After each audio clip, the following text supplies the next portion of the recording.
আসসালামু আলাইকুম রহমতুল্লাহি ওবরাকাতুহু। যাবতীয় প্রশংসা মহান আল্লাহ তাআলার, যার অশেষ মেহেরবানিতে আমরা কিছু কথা বলার তৌফিক পেয়েছি। এজন্য আলহামদুলিল্লাহ, রসুলের প্রতি দুরূদ সাল্লাল্লাহু আলাইহি ওয়াসাল্লাম। সুপ্রিয় উপস্থিতি ফেসবুক বন্ধুগণ আমার, আজকে আমি কিছু কথা বলার জন্য আপনাদের সম্মুখে উপস্থিত হয়েছি। কিছু কথা বলে আমার কথা শেষ করব ইনশাআল্লাহ বিতৌফিক ইল্লা বিল্লাহ। আমাদের আলোচনা চলছিল আলেম সম্প্রদায় যারা কোরআন এবং হাদিসের জ্ঞান অর্জন করে আলেম হয়েছেন, এ সমস্ত ব্যক্তিদের মর্যাদা আল্লাহ সুবহানাহু ওয়া তাআলা কী দিয়েছেন, মর্যাদা হিসেবে, সম্মান হিসেবে আল্লাহ সুবহানাহু ওয়া তাআলা তাদের কী পুরস্কারিত করবেন, সে সম্পর্কে আমাদের এ পর্যন্ত 2টি পর্বে আলোচনা করেছিলাম। আজকে আমরা 3য় পর্বে আলোচনা শুরু করছি বিতৌফিক ইল্লা বিল্লাহ। আল্লাহ সুবহানাহু ওয়া তাআলার মানুষের মাঝে যারা জ্ঞানী, কোরআন এবং হাদিসের জ্ঞান অর্জন করেছেন, তাদের মর্যাদা অনেক আল্লাহ তাআলা বৃদ্ধি করে দিয়েছেন, যার আলোচনা গত 2 পর্বে করেছিলাম। ওলামা ইকরামদের এ ব্যাপারে অনেক উক্তি রয়েছে। যেমন একটা উক্তি হলো, আল কমারু লাইলাতুল বাদরি আফদলু মিন মিআতি কাওয়াকিব ওয়া হুয়া বিশারাতুন আযীমাতুন লিল উলামাই ওয়া লিতুল্লাবিল ইলমি আইয়ুফাদ্দিলুহুমুল্লাহু আলাল ইবাদি বিহাদিহিল কদরি। আল কমারু লাইলাতুল বাদরি, অর্থাৎ পূর্ণিমার যে চাঁদ, এই চাঁদটা আফদলু মিন মিআতিল কাওয়াকিব, আকাশে থাকা যে 100টি তারকা রয়েছে তার চাইতেও শ্রেষ্ঠ মর্যাদাশীল। ওয়াহাদিহি বিশারাতুন আযীমাতুন, এটা লিল উলামাই ওয়া লিতুল্লাবি, যারা জ্ঞান অন্বেষণকারী ছাত্র এবং যারা জ্ঞান প্রদানকারী আলেম, এ সমস্ত মানুষের জন্য এটা অনেক বড় একটা সুসংবাদ। আইয়ুফাদ্দিলুহুমুল্লাহু আলাল ইবাদি বিহাদিহিল কদরি, এই মর্যাদাটা যে প্রদান করা হয়েছে শুধু এজন্য যে একজন আলেমের কি মর্যাদা সেটা প্রমাণ করার জন্য। ওয়াকাদ ওয়াসাফান নবী সাল্লাল্লাহু আলাইহি ওয়াসাল্লাম আলেমা বিআওসাফি লাম ইয়াসিফ বিহাল মুজাহিদু মিনহা। মানুষের মাঝে যে সমস্ত ব্যক্তিরা জ্ঞান প্রদানকারী, জ্ঞান অর্জন করে আলেম হয়েছেন, এ সমস্ত ব্যক্তিদের মর্যাদা এত বেশি যে আল্লাহ রাসূল সাল্লাল্লাহু আলাইহি ওয়াসাল্লাম অনেক কিছু বিষয়ে তিনাদেরকে বৈশিষ্ট্যমণ্ডিত করেছেন, যেটা একজন মুজাহিদদের ব্যাপারে আল্লাহ রাসূল সাল্লাল্লাহু আলাইহি ওয়াসাল্লাম তেমনটা করেননি। আইয়ুহুমা আফদলু বাল ক্বালা বাযুল ওলামায়ে কিরামদের কতিপয় আলেম বলেন, ফি শাআনিল মুকারানাতি বাইনাল আলিমি ওয়াল মুজাহিদ, একজন মুজাহিদ এবং একজন আলেম, দুইজন ব্যক্তির মাঝে তুলনামূলক আলোচনা করতে গিয়ে বলছেন যে আইয়ুহুমা আফদলু, দুইজন ব্যক্তির মধ্যে কে উত্তম, একজন মুজাহিদ নাকি একজন আলেম? ক্বালু, তারা বলেন, বিহাসবি হাজাতিল উম্মতি, উম্মতের প্রয়োজন মোতাবেক সেটা সম্মানী হিসেবে গ্রহণ করা হবে, উম্মতের প্রয়োজন মোতাবেক।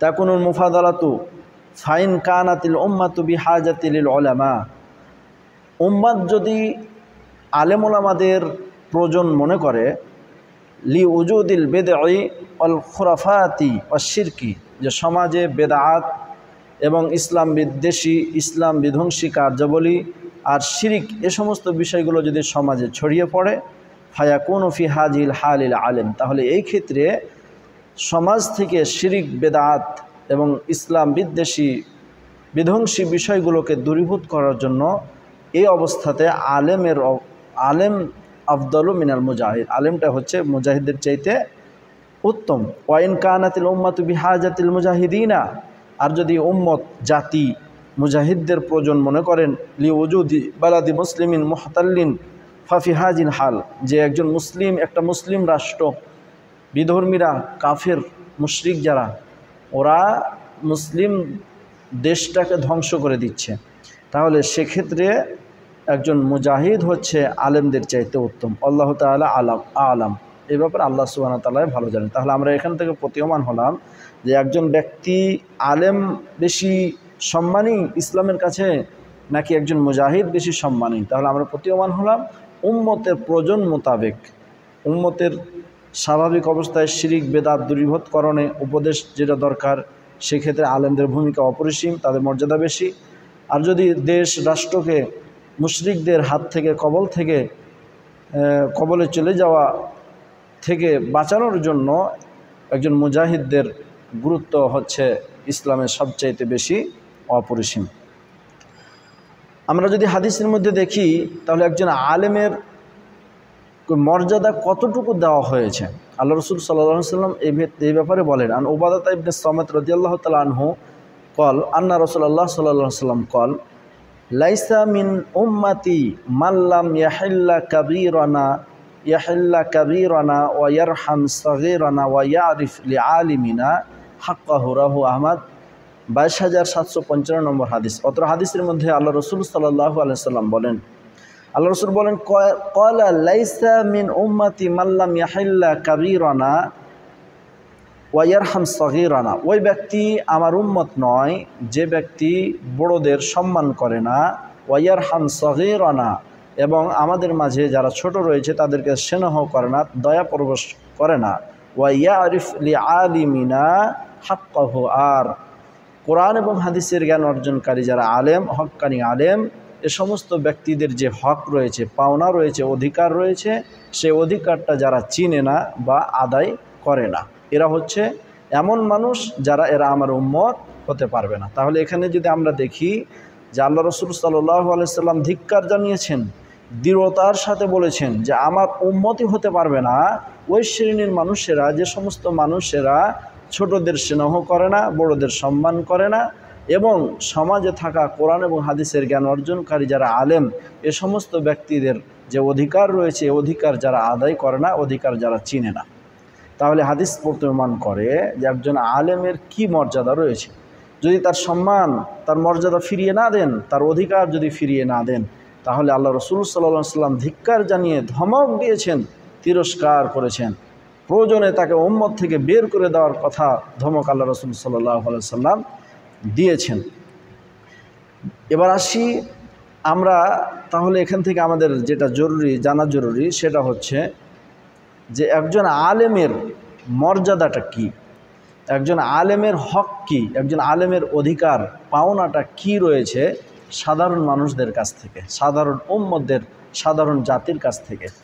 এ সম্পর্ক যদি আমরা দেখি তাহলে বিভিন্ন কিতাবাদি থেকে, বিভিন্ন ইসলামী সাহিত্য, ইসলাম সংক্রান্ত বিষয়ে লিপিবদ্ধ করা যে সমস্ত ইসলামী সাহিত্যের বই রয়েছে, এ সমস্ত বইগুলো থেকে আমি অনেকগুলো তথ্যবহুল আলোচনা সংকলন করেছি। তো একজন আলেমের অধিকার কি রয়েছে, যেমন ধরেন একাধিক রয়েছে, তার মধ্যে উল্লেখযোগ্য একটি হচ্ছে যে আলেমদের সম্মান ও শ্রদ্ধা করা। এটা হচ্ছে আলেমদের স্পেশালি একটা মর্যাদা, যে তাদেরকে সদা সর্বদা সাধারণ যারা সমাজে বসবাস করা সাধারণ মানুষ রয়েছে তাদের উচিত হলো আলেমের হক ফিরিয়ে দেওয়ার, আলেমের অধিকার ফিরিয়ে দেওয়ার ক্ষেত্রে তাদেরকে সম্মান করতে হবে। 2 নম্বর, আলেমদের কথা মনোযোগ সহ শ্রবণ করতে হবে ও মানতে হবে। অর্থাৎ একজন আলেম কোরআন এবং হাদিসের আলোকে আপনাকে প্রতীয়মান করছে, দলিল আদিল্লা সহকারে ইসলামের পথে আহ্বান করছে, এক্ষেত্রে আলেমটার অধিকার আপনি কিভাবে ফিরিয়ে দিবেন, এই অধিকার তার এখানে অধিকার রয়েছে, যেহেতু আপনার কাছে কোরআন এবং হাদিসের কথা আলোচনা করছে, এজন্য আপনি সেই কথাটা দৃঢ় বিশ্বাসের সাথে শ্রবণ করবেন এবং সেটা আমলে বাস্তবায়ন করবেন, গ্রহণ করবেন। 3 নম্বর, জীবনযাত্রায় অনুসরণ করা। আপনি আপনার ব্যক্তিগত জীবন, পারিবারিক জীবন, রাষ্ট্রীয় জীবন, সমাজ জীবন, অর্থনৈতিক জীবন, আপনার জীবন অঙ্গনে যতগুলো স্তর রয়েছে, একজন আলেমের কাছ থেকে সেই স্তরে কিভাবে আপনি পরিচালিত করবেন নিজের জীবনকে, সেজন্য আলেম ওলামাদের কাছ থেকে উপদেশ গ্রহণ করবেন আর সেগুলোই আপনার জীবনে অনুসরণ করবেন। তারপরে যদি আমরা 3 নম্বরে দেখি একজন আলেমের অধিকার, 4 নম্বর যদি দেখি তো আলেমদের ব্যাপারে সম্মানজনক উপাধি ব্যবহার করা। আলেমদের ব্যাপারে সম্মানজনক উপাধি ব্যবহার করা, আমরা যদি ইতিহাসে দেখি তাহলে সেখানে আমরা প্রতীয়মান হই যে আল্লাহ রসুল সাল্লাল্লাহু আলাইহি সাল্লামকে অপমাননা করার ক্ষেত্রে কাযযাব, মিথ্যুক, জাদুকর ইত্যাদি শব্দ প্রয়োগ করেছিল সে সময়ের তৎকালীন কাফের মুশরিকরা। তো বর্তমান সময়েও একজন আলেমকে তার সম্মান ফিরিয়ে দেওয়ার জন্য তার অধিকার সমূহের মধ্যে একটা উল্লেখযোগ্য অধিকার হচ্ছে তাকে আহ্বান করতে হবে সম্মানসূচক শব্দ প্রয়োগের মাধ্যমে। যেমন জনাব, এরকম শব্দ প্রয়োগ করা যাবে না, এরকম উপাধি দেওয়া যাবে না যে উপাধিটা হাসি মজা, ঠাট্টা বিদ্রুপ এবং তার সম্মানহানি হয়, এরকম শব্দ প্রয়োগের মাধ্যমে একজন আলেমকে আহ্বান করা যাবে না। 5 নম্বর, তাদের বিরুদ্ধে গীবত করা ও অপবাদ দেওয়া থেকে বিরত থাকতে হবে। তাহলে একজন আলেমের যে অধিকার রয়েছে তার মধ্যে উল্লেখযোগ্য একটি অধিকার হচ্ছে, যতগুলো অধিকার রয়েছে তার মধ্যে উল্লেখযোগ্য একটি অধিকার হচ্ছে তাদের গীবত করা যাবে না, তাদের সম্পর্কে পরনিন্দা করা যাবে না। এটা সম্পূর্ণরূপে যদি করে তাহলে হক্কানি যে আলেম, শ্রেষ্ঠ আলেম, সঠিক যারা আলেম রয়েছে, নবীর ওয়ারিস রয়েছে, তাদের অধিকার ক্ষুণ্ণ করা হলো। সুপ্রিয় উপস্থিতি, তারপরে যদি আমরা দেখি তাহলে 6 নম্বর হচ্ছে তাদের বিরুদ্ধে পরামর্শ গুরুত্ব সহকারে, তাদের নির্দেশ ও পরামর্শ গুরুত্ব সহকারে গ্রহণ করতে হবে। 7 নম্বর তাদের থেকে ধর্মীয় বিষয়ে শিক্ষা গ্রহণ করার পরে সেটা সমাজের মধ্যে প্রচার করতে হবে। এটা হচ্ছে আলেমদের একটা উল্লেখযোগ্য অধিকার। 8 নম্বর যদি অধিকার সম্পর্কে আমরা দেখি তাহলে প্রতীয়মান হব যে আলেমদের ভুল ত্রুটি ব্যবহারের মাধ্যমে সংশোধন করা। একজন আলেম সেও মানুষ, আপনাদের মাঝে চলাফেরা করতে গেলে তার ভুল হতেই পারে, সেই জন্য তাকে কটাক্ষমূলক, তার সম্মানহানিমূলক কোনো আচরণ করে না করা, বরং সদ্য ব্যবহার করে তাকে পরামর্শ দিয়ে ভুল ত্রুটি সংশোধন করে দেওয়া। 9 নম্বর আলেমদের অপমাননা না করা। বিভিন্ন পন্থা, বিভিন্ন দিক থেকে একজন মানুষকে অপমান করা যেতে পারে, তো যতগুলো অপমান করার দিক রয়েছে সকল অপমান করার দিকগুলোকে বর্জন করতে হবে। 10 নম্বর আলেমদের সহযোগিতা করা। সর্বদিক থেকে আলেমদেরকে সহযোগিতা করতে হবে, সার্বিকভাবে, ধর্মীয়ভাবে, বিভিন্ন দিক থেকে সহযোগিতা করতে হবে। বড় আফসোসের বিষয় হলো এটা, বিশেষ করে আমি এটা আলেম সমাজকে বলবো, যে একজন খতিব, একজন ইমাম, একজন মুয়াজ্জিন, এ সমস্ত ব্যক্তিরা সহযোগিতা পাবে, একজন আলেম সহযোগিতা পাবে, এটা তার মৌলিক অধিকার রয়েছে। কিন্তু সমাজের মধ্যে অনেক মানুষকে দেখতে পাওয়া যায়, অথচ বিভিন্ন দিক থেকে দেখতে পাওয়া যায় যে তারা দাবি করে যে আমরা আলেম ওলামাকে সহযোগিতা করি, কিন্তু আসলে বাস্তবতা সেটা প্রতীয়মান হওয়া যায় না। কিন্তু আলেম সমাজ কি করবে, কিছু তো বলার নেই, তারা অসহায়ত্ব অবস্থা ধারণ করে তাদেরকে নিচু অবস্থাতেই থাকতে হচ্ছে। সুপ্রিয় উপস্থিতি, আমি বিশেষ করে ইমামদেরকে কথাটি বলবো, বা একজন আলেম যারা সমাজের মধ্যে বসবাস করছেন এ সমস্ত ব্যক্তিদেরকে আমি বলবো যে একজন ইমামের ব্যাপারে বা একজন খতিব সাহেবের ব্যাপারে সহযোগিতা করার কতগুলো দিক রয়েছে। আমি মনে করি এটা 3টা দিক রয়েছে সহযোগিতা করার। হতে পারে 1 নম্বর দিক যে তাকে ধর্মীয় বিষয়ে সহযোগিতা করা, 2 নম্বর তাকে অর্থনৈতিক বিষয়ে সহযোগিতা করা, 3 নম্বর তিনি যেখানে খেদমতে আছেন, দিনের খেদমতে আছেন, সেই খেদমতটা যেন নষ্ট না হয়, খেদমতে যেন অটলভাবে থাকতে পারেন, সে ব্যাপারে সহযোগিতা করা। এখন আমরা চিন্তা করব বা আলেম সমাজ দেখব যে আমাকে সহযোগিতাটা কোন দিক থেকে করছে, আমাকে ধর্মীয় দিক থেকে সহযোগিতা করছে কি করে না। ধর্মীয় দিক থেকে সহযোগিতা করা মানে আপনি তাওহীদের কথা বলবেন, কোরআন হাদিসের কথা বলবেন, উন্মুক্তভাবে কোরআন এবং হাদিসের মধ্যে যে সমস্ত বিধিবিধানগুলো, মাসলা মাসাইলগুলো রয়েছে সেগুলো আপনি উন্মুক্তভাবে বলতে পারছেন কি না। ইসলামী যেগুলো মিটিং মিছিল রয়েছে, ইসলামী যেগুলো ওয়াজ মাহফিল রয়েছে, ইসলামী যেগুলো মাহফিল রয়েছে, এ সমস্ত মাহফিলগুলোতে আপনি স্বাধীনভাবে কথা বলতে পারছেন কি না। যদি পারেন, যদি সহযোগিতা করে, দিন প্রচারে আপনি বক্তব্য দিতে পারছেন স্বাধীনভাবে, যদি পারেন তাহলে প্রতীয়মান হবে যে হ্যাঁ, উক্ত ব্যক্তি আপনাকে সহযোগিতা করছে।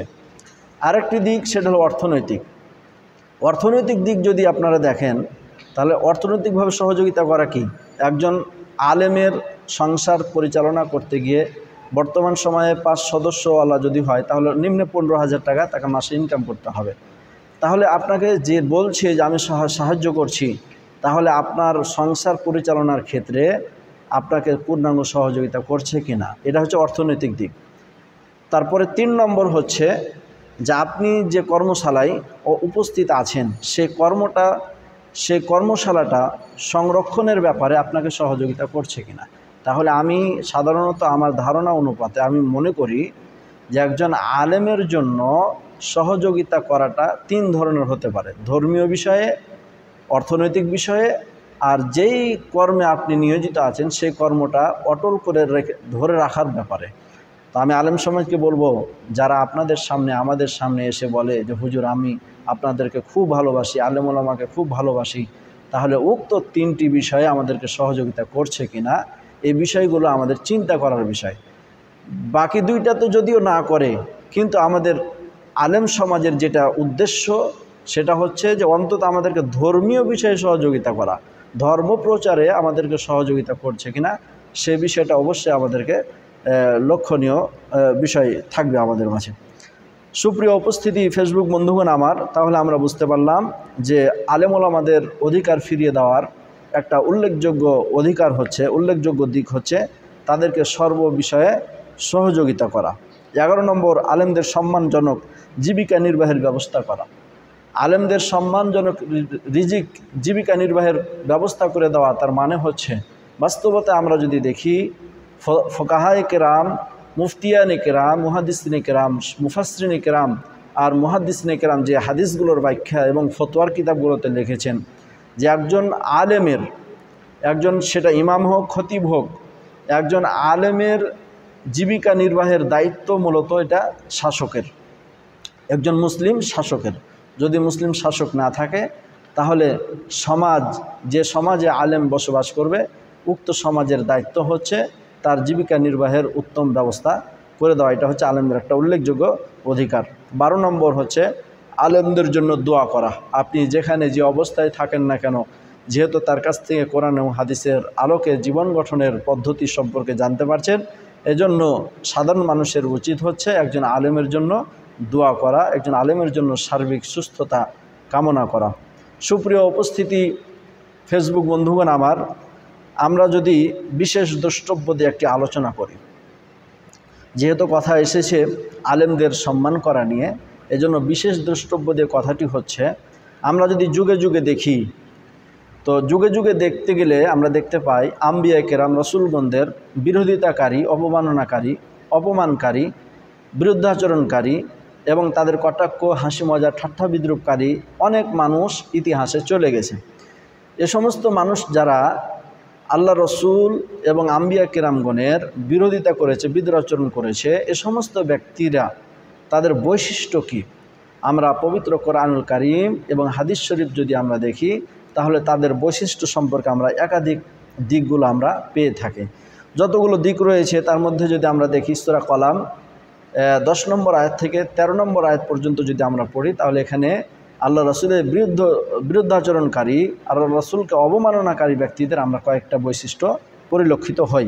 1 নম্বর, যারা আল্লাহ রসুলের বিরোধিতা করে, অবমাননা করে, এ সমস্ত ব্যক্তিদের একটা উল্লেখযোগ্য বৈশিষ্ট্য হচ্ছে হাল্লাফুন।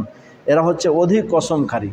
দেখবেন অধিক কসমকারী ব্যক্তি, অধিক শপথকারী ব্যক্তিরা মুখে মধুমাখা হয়, মুখের দিক থেকে তারা মধুমাখা হয়, কিন্তু আসলে অন্তর থেকে তারা মূলত ওই কথাটার সাথে সত্যতা থাকে না, বরং কসম ভঙ্গকারী, যারা কসম ভঙ্গকারী হয়।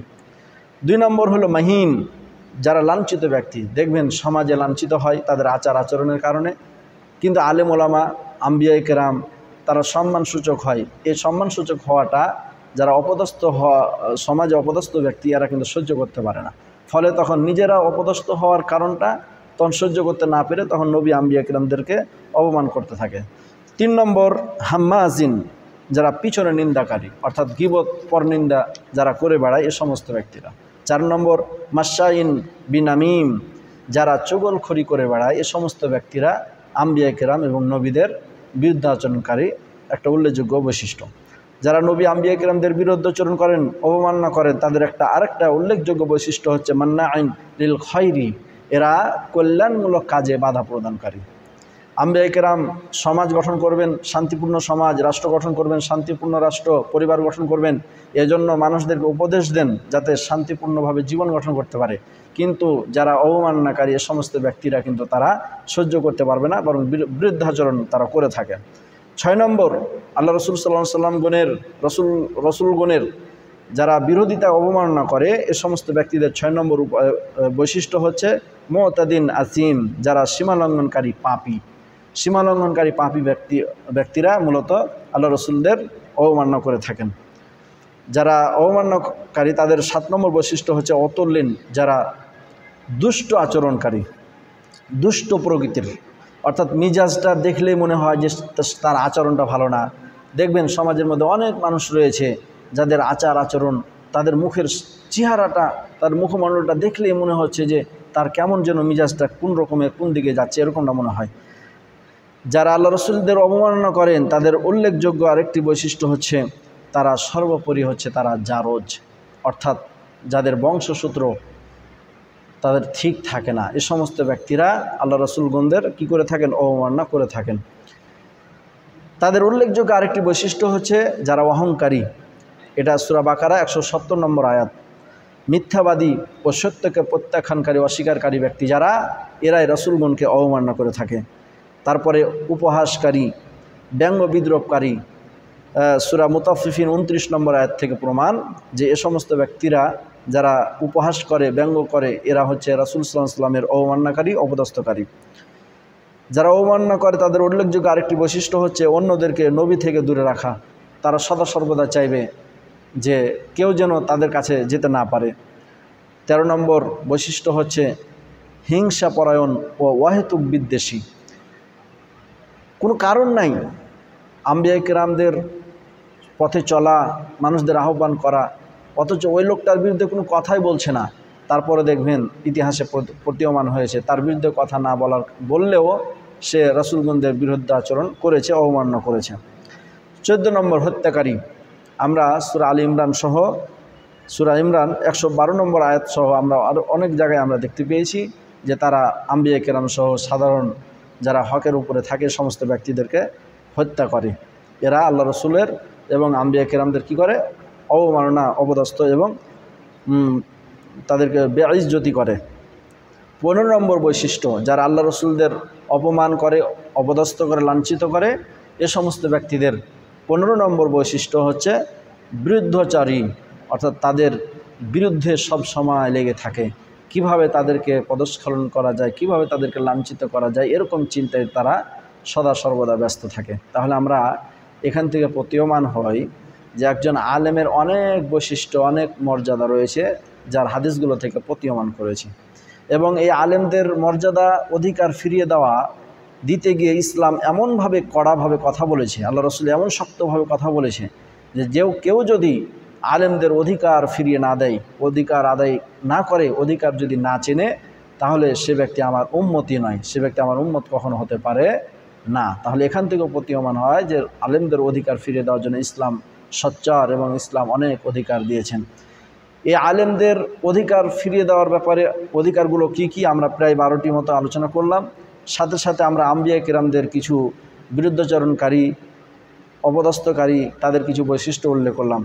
পরবর্তীতে বিশেষ দ্রষ্টব্য দিয়ে আমরা যেটা আলোচনা করলাম সেটা হচ্ছে, এটার মূল উদ্দেশ্য হচ্ছে এটাই যে আম্বিয়া কিরাম যেহেতু ওয়ারাসাতুল আম্বিয়া, স্পষ্ট ভাষায় বলে দিয়েছেন আল্লাহ রসুল যে ওদেরকে দিরহাম, দিনার, টাকা পয়সার দিকে লক্ষ্য করে তাদেরকে নবীদের ওয়ারিস বানানো হয় নাই, বরং ইলম প্রচার করা, দিন প্রচার করা, ইলম, কোরআন এবং হাদিসকে টিকিয়ে রাখা, দিন টিকিয়ে রাখার দিক থেকে মর্যাদা দেওয়া হয়েছে। অর্থাৎ আম্বিয়া কিরামরা যেভাবে দিন প্রচার করার জন্য এসেছেন, আলেমদেরও কাজ হচ্ছে দিন প্রচার করা। তাহলে আম্বিয়া কিরামদের বিরুদ্ধাচরণকারী, অপদস্থকারী, লাঞ্ছিতকারী তারা যে বৈশিষ্ট্য অবলম্বন করে সে সময়ে আম্বিয়া কিরামদের বিরুদ্ধাচরণ করেছে, ঠিক ওরকম বৈশিষ্ট্যওয়ালা বর্তমান সময়ে আমরা যদি দেখি হক্কানি ওলামা ইকরাম যারা রয়েছে, এ সমস্ত হক্কানি ওলামা ইকরামদেরও যারা অপমান, অপদস্থ করে, তাহলে উক্ত গুণের অধিকারী হিসেবে প্রতীয়মান হচ্ছে বা আমরা বর্তমান সময়ে দেখতে পাচ্ছি। আমি পরিশেষে উদাত্ত আহ্বান জানিয়ে বলবো, আমাদের উচিত আলেমদের সম্মান ফিরিয়ে দেওয়া, আলেমদের অধিকার ফিরিয়ে দেওয়া। আমাদের উচিত নবীদের কটাক্ষকারী ব্যক্তিদেরকে ঘৃণা করা, আলেম ওলামাদের বিরুদ্ধাচরণকারী ব্যক্তিদেরকে, আলেমদের অপদস্থকারী ব্যক্তিদের ঘৃণা করা এবং সেগুলো থেকে বিরত থাকা। আল্লাহ সুবহানাহু ওয়া তাআলা আমাদের সকলকে বোঝার তৌফিক দান করেন বলে আল্লাহুম্মা আমিন। আসসালামু আলাইকুম ওয়া রাহমাতুল্লাহ।